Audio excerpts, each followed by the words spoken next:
with another live stream. It's your boy Jared T. We're here with Ali. How you Hello. feeling, bro? I'm feeling quite good, a little queasy, but very good overall. Queasy doesn't sound great, but we'll work through it. We got a lot to talk about today, man. You got a lot going on. You and I were able to catch up the other day very briefly, but we want to talk about Sweets 2, obviously climate change, some Yes, really sir. hard hitting things. Yes, sir. It's all getting um, solved today. We're figuring it all out. yeah, obviously alpha's um I think the first thing to address, and I was really excited for you, and I'll let you know about it too, is the official name change from Black Honey to your actual name, Ali. Yes. Um, what's that been like for you? Can you express like kind of the how you feel now that you've made the transition? And was it Sweets 2 that actually sparked the actual transition? Um, Great question. It feels really good. For years leading up to Lack Honey, even when I first came up with the name, it always felt like a temporary solution to a bigger problem of just like having something that I felt like I could identify with and put forward as my own work in the world. I think it was perfect though for what it was. Essentially, like Lack Honey is the Americanized version of my last name, which is Lakani. And Mm, now stepping into this new chapter, it feels like the music is taking on more like authenticity. I'm telling stories that I was afraid to touch on before for like fear of getting categorized as like the brown artist, or somebody who's just speaking from like a very specific niche perspective. And now I'm excited to tell stories that matter. And so Sweets 2, I think, is the first project that I want to do that with because it's the most honest that I've ever been. And it's really good. And so it feels like the quality level that I want to uphold from here on out. Whereas Lack Honey, like I started releasing music under that name when I first was making music, and for 6 years I dropped 120 songs under that name. And so a lot of times I listen back to wow. those songs and don't feel like they stand up to the taste level that I'm at now. Mm, But surprisingly, like I made Sweets 2 like a year and a half ago, and I still love it. And I've evolved a lot as an artist, and I would change. Um, I wouldn't say I would change anything, but I wouldn't make those same songs now if I was trying to tell those same stories. I have a different musical language that I'm excited about, but I still love it and I don't cringe hearing it. And in fact, I'm excited to show it to people, and I feel like it represents me well. Which um, artists get this, but like any other time in my whole musical expression, it has not been like that. Like once you go past 6 months, everything from 6 months ago was ass for sure. But now, like a year and a half down the road, I still like stand on it, which is really exciting. that's actually really cool to hear. But let me kind of pump the brakes just a little bit on you.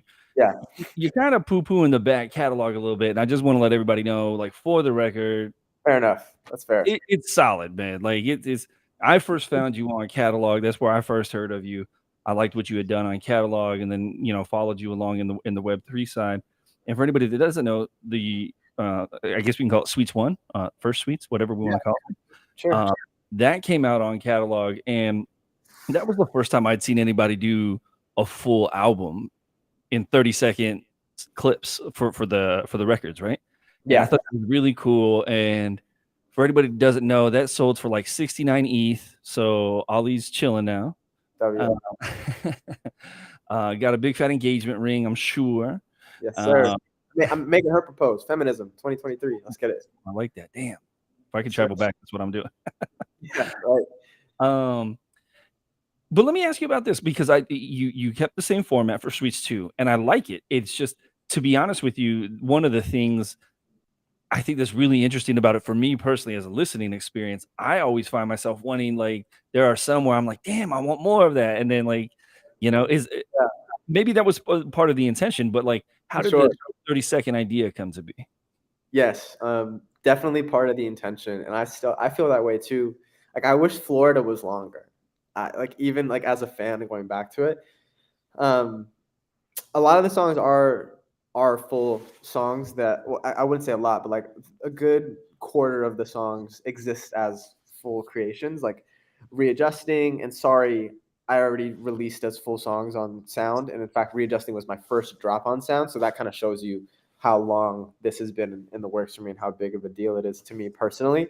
The 30-second concept came as like the culmination of like a lot of ideas, just wanting to push things further and realizations about myself as an artist. But I think the most direct musical inspiration was Tierra Whack's Whack World, which is 1 minute songs.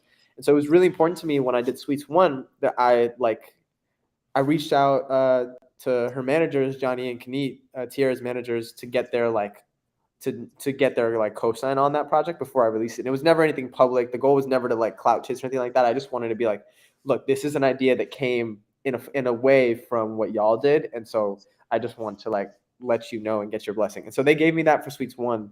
I have to text Kaneet and Johnny Sweets Two actually, because I think they really like it.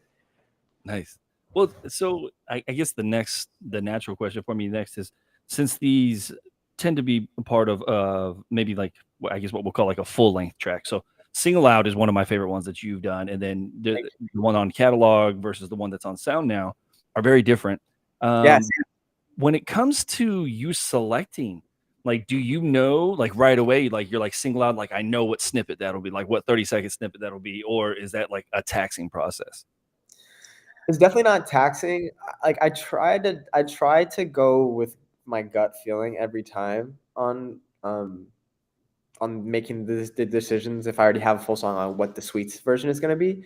Usually I can sit down and knock it out within like 20 minutes. Like cuz if the song is already there, like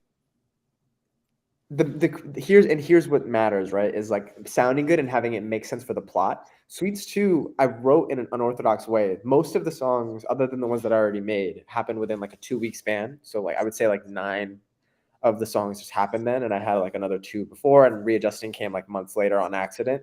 But there was another song in there actually, so it was like the 10 songs that happened within like 2 weeks. And so before I wrote any of those songs, I had a notebook page, and I wish I had this page, but it's somewhere gone now, where I was like, I want to tell this exact story, and I wrote down the songs that I would need as vignettes. And so I need songs that do this exact thing, and I'm like then like reverse engineering a story out of that, which is not a super intuitive way to work for most artists. Like most artists, you're like, I was just working on music and then I looked up and I had the album. That's not like what it was at all. I was very like, I need to tell this fucking story as well as I possibly can, as succinctly as I possibly can. No filler space. Because we only have 30 seconds. It's not like you can fuck around. You know what I mean? No, it's fair. And so that to me is why it's like concise and tight and feels really refreshing even now, because it's like it's just a really intentional experience that I'm experiencing now as a fan, because I'm far enough away from having made it that I just like I don't listen to it and hear all the little quirks and things that you are attuned to from like being the artist behind it. I listen to it as a fan now, where I'm like, sounds like he did a good job, whoever it was that made this, for sure.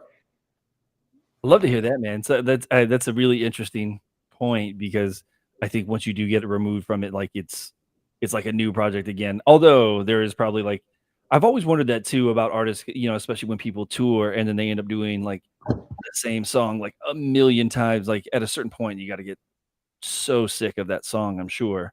Um, we're gonna switch it up for just a second, and then we'll get back into like talking about like this journey and everything like that. But I got to throw in some other things in there. Sure. Um, there was somebody I heard that gave I can't remember where it was recently. It was like 2 days ago. They gave their top five as far as hip hop is concerned, and it was the most boring top five. No disrespect, but it was like Biggie, Jay Z, Tupac, this and that. And I was like, man, it's really kind of boring. And so apologies up front if that's your top five, but Yeah. give me your top five, dead or alive.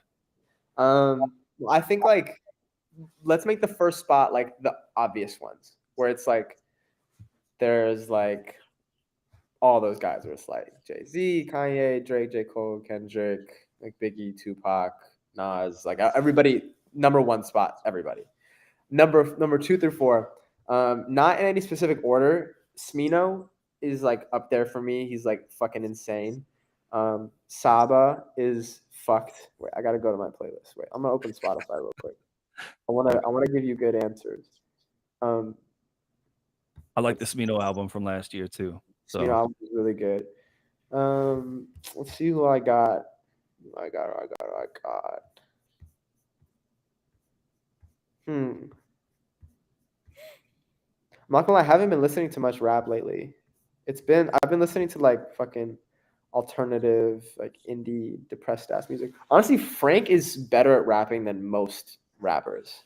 Tyler is up there for me. I think Tyler's verses, this is gonna sound derogatory, but I think his verses are so like specific to him, but they're not like pretentious in the way that Kendrick's can be sometimes, where a lot of times Kendrick, it feels like, is speaking over our heads and there's like a level of high art. Tyler, I feel like, is just like reflecting reality in a sense. And even though there's like an obvious concept on like Call Me If You Get Lost and all of these projects like tie together so beautifully, but the specific verses, like the words that he actually says contained within the 16, to me are just, he just happened to sit down and that's what he was thinking that day. It doesn't feel like he was doing like what I was doing on Sweets 2, where it's like this big like preemptive like attack.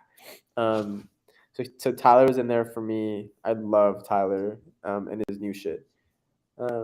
Smino, Saba, Tyler. Lauren Hill, honestly, is so. She's I love that answer. That's a great answer. She's the best. She's the best. She's so good. I actually think probably like so everybody knows Lauren Hill, but like she's for what it's worth, she's never on those lists. So I'm She just deserves to be. underrated. She's better than everyone. It's fucked. Yeah, she's nasty. No, I love that. No, wait. Tierra's better than everyone. Tierra Whack is better at rapping than everyone, bro. It's fucked. It's fucking insane. Have you listened to her freestyles? I haven't. No. If you just scroll on her Instagram, it looks like she's just talking to camera, but she just raps for like 3 minutes straight, and she's a nutcase. Truly insane artist. So speaking of freestyles, are you able, like, do you have that freestyle capability? Can you just go, like, you hear something and you can exercise that muscle? You know, what's so funny is I used to. When I first started making music, I like was fully freestyle and I couldn't write anything. But then about a year or so in, I started writing and I was only writing. And now I can't freestyle at all. I get like a little four off here and there when I'm like with friends and stuff, and it's like kind of cute. But if I like, one of my biggest stressors is that somebody's gonna reach out to me and be like, "You have to go on Fun Flex tomorrow," and I'm like, "I'm fucked." Well, for what it's worth, though, I've seen so many times that people have been on there and they have done writtens. Like it actually is of songs that they've put out. I'm like, come on, man. Like, especially if it's off your catalog, like people are gonna know that type of thing. So definitely, yeah. I want to talk about the chapters for Sweets 2. Yes, let's talk about it. Florida, Georgia, Tennessee. And I read everything that you have on here, but I want to hear it from you. What's the progression of the 3 states for the 3 chapters? For sure. So I was working on this album called Trip, and the whole metaphor of the project was that it was going to be Florida, then Georgia, and Tennessee as like this sort of like being emblematic of a 3-part journey, because that's the states that I go through on the road trip from my house to school, and Nashville, where Sweets 2 took place.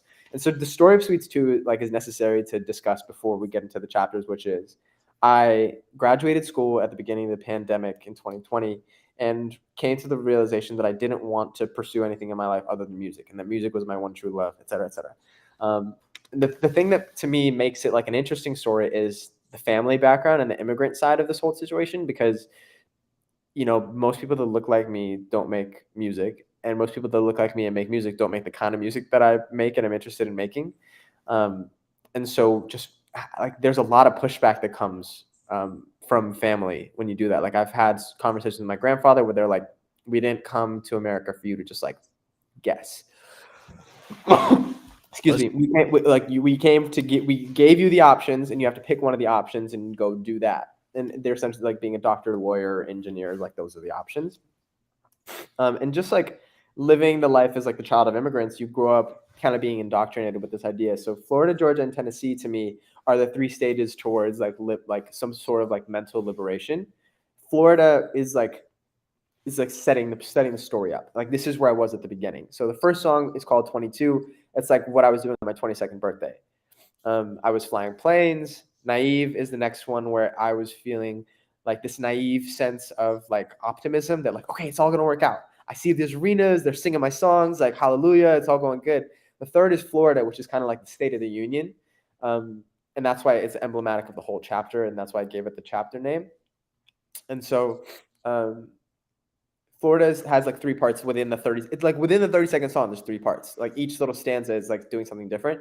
So it's talking about first like the family background, like being in a family in a household of divorced parents and having that be something that was difficult to deal with, and then being like, but growing up, like I was loved and felt like I had a nurturing environment. So I'm not like here just sob storing it up for sure, but I did definitely like have the pressure to be like a doctoral or engineer, but then coming to the eventual realization that starts off really like then starts the project at the third song, which is like I told my mom I had to go to 615, which is Nashville area code.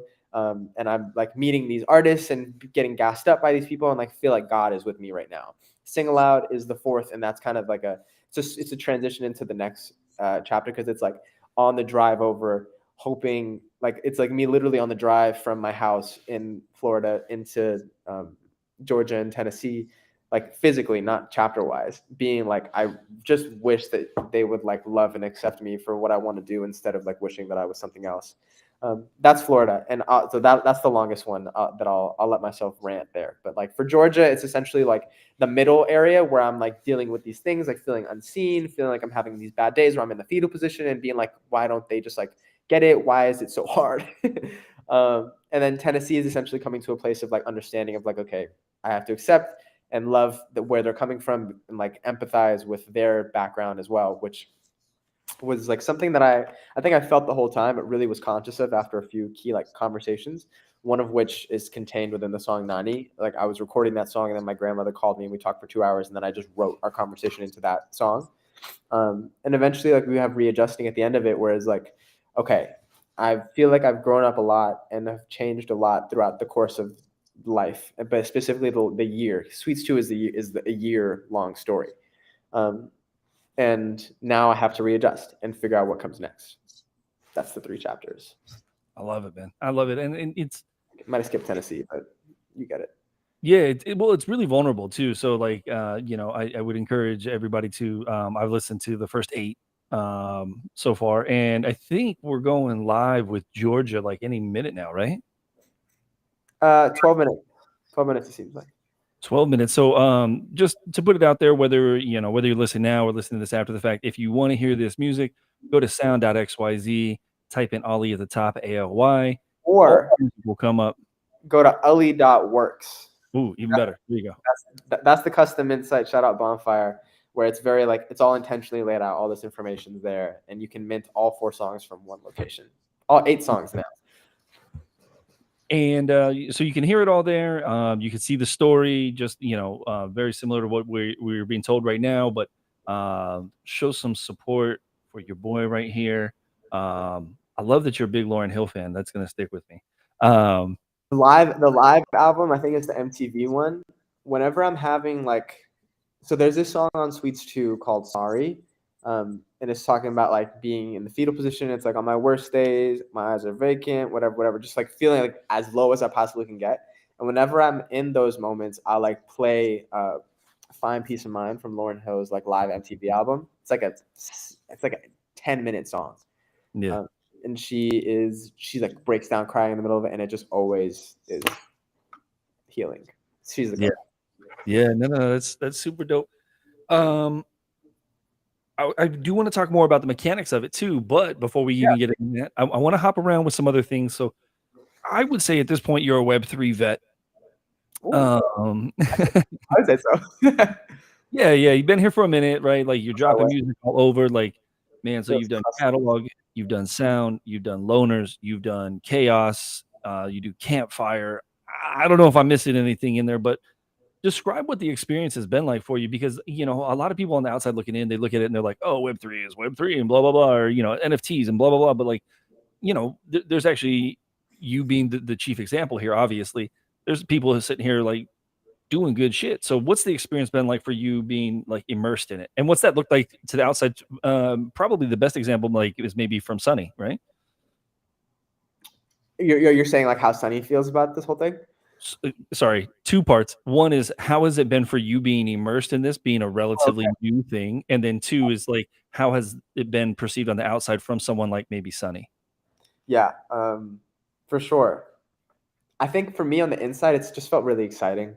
When I was starting this out, like at the end of like the Suites 2 year, um, it was just when I had started in Web3. It's like literally the last song of Suites 2 finishes, and like the time stamp on like when that was happening in real life is November. And I found November of 2021, and then I found Web3, excuse me, in like September, October. Like it's all kind of coexisting in a sense, but those first 2 months, as you know, were like very exploratory. You don't really know much. You're just kind of figuring stuff out.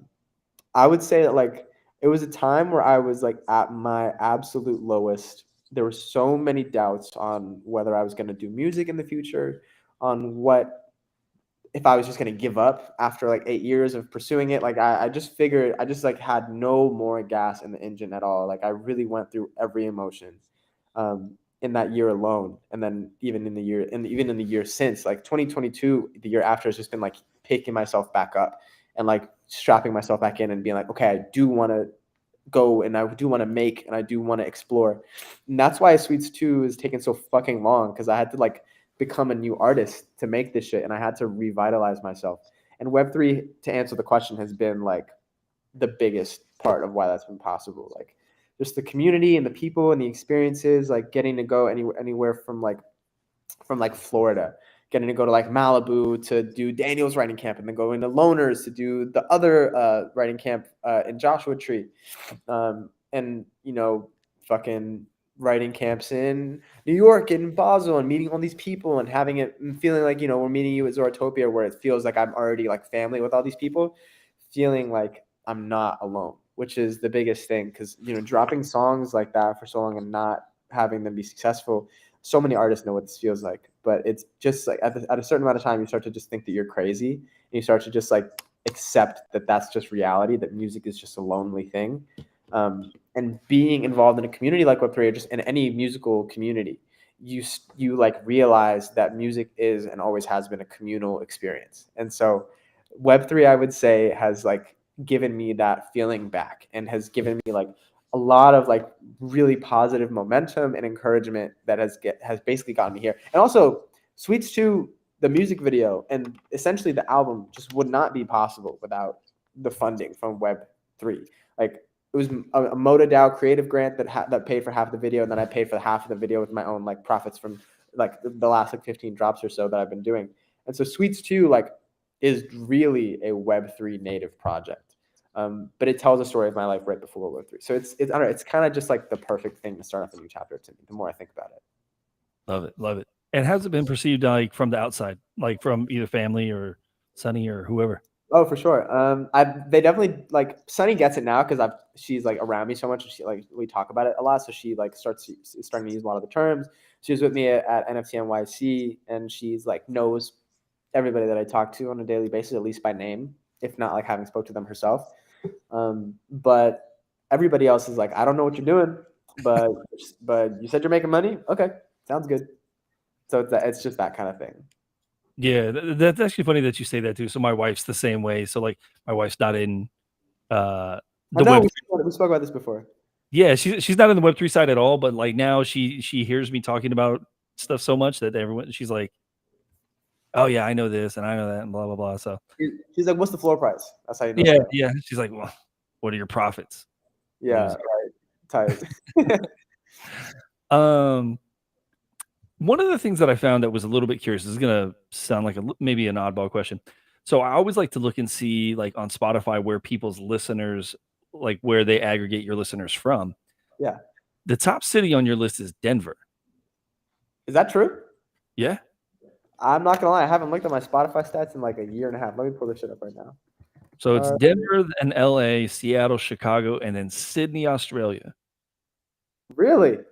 Yeah. And so You the don't say. question is like, are you playing shows in Denver? What's up with the Denver love? I don't know. No, I haven't dropped music in like over a year. Damn. Wait, let me go in and see this. Let me see this. Let me see what you're talking about. Let me see if you know your stuff. So it says demographics over here, listeners' age, source of streams, no, location, countries. We're talking about cities. It says top one is Denver, Then LA right behind it, Seattle, Chicago, Sydney, Dallas, Minneapolis, London, Atlanta, ATL. Yeah, bro. No idea. I don't look at this stuff. I'm trying to fucking get Sweets 2 to mint out. I don't know what's going on with the Spotify side of Black Honey. I don't know what that is. Sounds like there might be demand for you for a live show in East Denver, bro. Somebody cut the check. Let's do it. Curious too. So last week I was in a room with Black Dave, and he made a funny comment about so Dave's out in Charleston, right? Yeah. And Beeple is setting up his whole studio out of Charleston, this and that. Oh, fine. And it was funny because Dave's like, I'm not invited to it because I'm not holding the Beeple, which it's like crazy expensive to hold anything Beeple related. Yeah. Or $1. Yeah, I promise I've got a point with all this. He said something about Beeple. I forget the original context of it, but he said something about Beeple not being fashionable. Like his exact words were something along the lines. The clothes that he wears. Exactly. Yeah, he's a dude. He's a dad. He's a dude. No offense to dads. Like he's just like a fatherly figure. Chill on the dad slander, bro. I'm gonna be a dad so soon, and at that point, I'm not wearing anything. I'm just gonna wear Burks. It's gonna be great. Bro, you wear sweats. Sweats life. Anyway. Yes. He said something about, I think the exact words were, I've never said the words, Beeple's really getting that fit off. Fair enough. Which made me laugh, but I want to put it out there to everybody. Every time I've seen you in person, so in New York and in Miami, Ali's out here getting these fits off, bro. So where you're gonna say he's dressed really badly. He must be successful. No, man, you're doing a good job. So where's is Sonny dressing you? Is that you? Like, where's that coming from? Oh, dude, that's so fucking funny that you ask. No, I've had the most awful lack of interest in fashion for an entire years. Sweets 2. I was like, so it was like this whole year, not to make everything about the album, but it just is an encompassing project for me that required me to level up in every facet. So anytime you ask me a question, I'm like, oh, it's because I had to become better at fashion to style myself for the Sweets 2 videos. And so it came from hanging out with all these artists and stuff in LA. I moved to LA and I was like, I am the least cool looking one by so far. And it's crazy. And it was a thing. Like me and I'm not ashamed of these. Like me and my friends talk about this stuff. And I ask them how's my brand? And whatever. And we're having these conversations. And they basically we're like, yeah, I like the whole Lack Honey thing, all the videos, whatever. I just don't really it doesn't make me want to believe in anything. It doesn't make me want to see anything. I don't know what I see when I think of the word Lack Honey. And so this whole last year I've been studying how to be cool and how to build out visual worlds and how to write video treatments and all this stuff that feels really different from the art, but in fact is the whole, it's more important than the music, is how it's perceived in the visual side. And music is just the music industry is just a marketing industry at the end of the day. And all these things are the main factors in how your music is perceived. So basically, bro, I gave this one this one stylist $100 to go thrifting with me one time, and I dropped $200 on a pair of pants, and I was like, I'm different now. I got to figure it out. I'm good to go. That's pretty much it. It's a cool story. It's a cool story. And like I said, I knew I had a point with it. Back into the album real quick. So you got some cool mechanics with this, how you got this whole thing set up about you're going to use different. By the way, sorry, not to cut you off, but it just went live. Let's go. Oh, Georgia went live. Yeah. Georgia's live. Let's get it. Everybody pull up Ali.works, ALY.WRKS. Scoop you about 10 of those. Yes, sir. Well, this is a good time to talk about the full sets and then also the mechanics that you're doing about sweeping and things like that. Fuck yeah. Okay, let's do it. What's it looking like if you get a full set? Explain that to me. For sure. So right now, essentially what we're looking for is there's a few different things going on, and we're expanding this as we speak. I got a really good idea from Michael DiVestia yesterday, and we ended up just launching a new pocket of the collector rewards right away. So we haven't announced yet what goes on when you collect a full set of Sweets 2. And so I will keep that on the hush for now. But suffice it to say, it's going to be worth it to collect the full set. And so it makes me really happy when people go in and I see 4 new mints and it's one of each song. I love that. It also makes me really happy when people mint like 7 of their favorite songs, because the goal with the pricing of this was like to target a different type of collector. Most of my collectors thus far have been so patronage based. They were essentially just, they're like supporting artists. Like at this point, I think it makes more sense, just for the way the finances of the space are laid out, to appeal to a bigger fan base, to allow more accessibility. And so like you pointed out, Sweets 1 sold on catalog as a 101 for 5 ETH. And then I had the Party On video, was like my 3rd NFT ever in the space. It sold for like 4.8 when I first got in. So pricing my work at a premium has been like the kind of staple strategy, I would say. Not that it was necessarily like on purpose. Like there's plenty of things that I sold for cheaper, or like just more expensive that haven't gone yet. And so that's kind of been where like I felt reciprocated. And so my goal with Sweets is to sell everything for 0.01. And it's really an experiment in like collector-led rarity and numbers. So I don't know what the rarity is going to be. It's the least rare songs are going to be the ones that y'all like the most because you collect them the most. So Florida, for example, was the one that hit the hardest out of Sweets. Oh, I guess now that we have the final numbers in, let me pull them up real quick. So Florida is the one that sold the most. In a 3-day span, we sold 50. Oh shoot, it doesn't give me the numbers anymore. I believe it was 59. Okay, let me go to LE.work, so I'll get the actual numbers.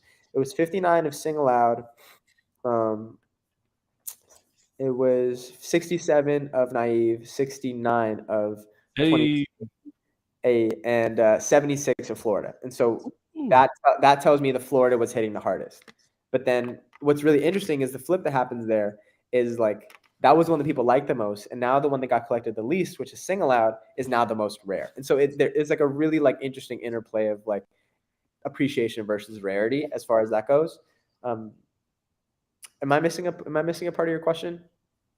No. Well, yes. So one part is you intend to use different percentages of these once you hit thresholds to sweep floors, correct? Milestones, yeah. So basically, what we decided to do was we want to encourage people to collect, because with open editions, there's no ceiling. And so we wanted to give some sort of like structure for the collection to go. It just so happens that we're in like one of the worst weeks to sell music NFTs. So it's like insane that we did so well for the Florida chapter. And Georgia being the middle one, I'm like holding my breath on the most, because I'm like, it's like when you're doing sets of exercises at the gym, like the second to last one is the one that's the hardest. The first one, you have that momentum. The last one is like, okay, we're almost there. But the second to last one is the one where it does this a little bit. So I'm really excited to push Georgia, and I'm just like hoping that it goes well, honestly. But yeah, basically at different like markers where I'm going to be giving my personal profits back to sweeping the floor, and me and the folks in the collector chat, which you are a part of, will be able to decide like how we sweep and what sort of gamification goes into that. So it's going to be a very democratic decision. At 250, which we just hit last night, shout out. It's going to be 0.125. It's 5%. At 500, 10% of the overall profits, and then at 1,000 editions, it's 20%, which goes to 2 ETH. So the first one, I call it the baby sweep, because it's 0.125, so it's nothing crazy. But if we are able to get to 1,000, which I feel in my bones is possible, but it's just going to have to depend. Like I'm pushing this shit as hard as I can. At a certain point, I just have to accept that things are out of my control and not be like emotionally attached. But if we get to 1,000, I'm going to be spending 2 ETH giving back to collectors as a way to say thank you and as a way to like sweep the floor. And then at that point, I'll have 2 ETH, because I'm already collecting 6 sets of it myself. So I'm already like buying it. But after that, I'll have an additional 2 ETH worth of Sweets 2. And then the game becomes like, what do we do with these? Because I could just hold them in the wallet, or we could find interesting ways to use them or give them out or do something like that. And so, there's collectors like Jade, for example, that haven't been collecting. And I've reached out to a bunch of different folks who say that they want to cop, but don't have like the means to right now. That'll be a perfect time to reward people who have been really active in my community and then haven't like been able to collect just because of like outside circumstances. So that's what I'm really excited about. I love that. I love that so much, man. Dave and I had also talked about that before, about finding a way to be able to reward people that show up for you, like even if they don't Yes, have the financial means. So that's for a sure. really, really cool initiative. I really appreciate that.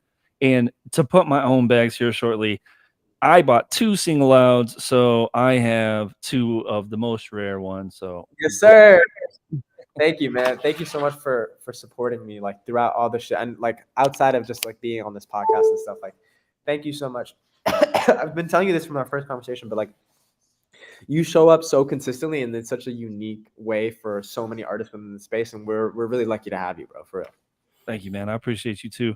Um, I got one more question to ask you, and then yeah, I won't hold you too long. I know you got a lot of stuff to do, especially with the drop going live and whatnot. Um, if you were to hit karaoke, what's your go-to song? Some Drake.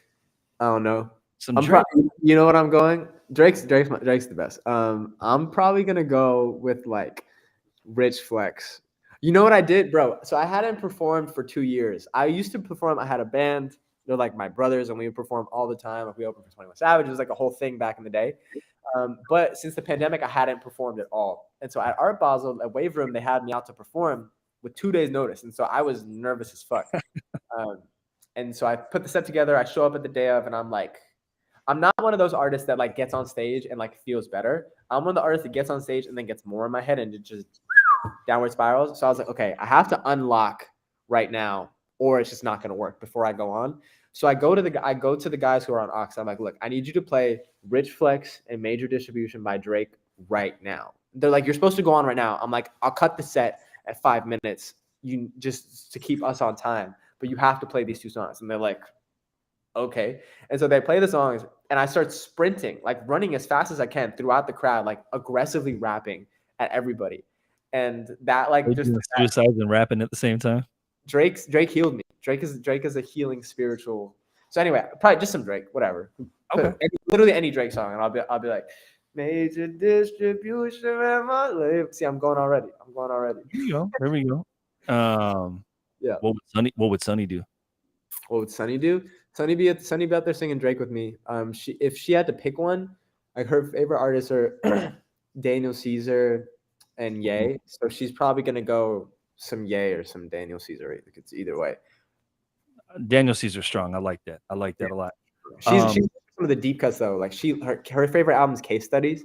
So she's gonna go with like "Are You Okay" or something like that. I don't know if for karaoke she might go with some one of the hits, but anyway.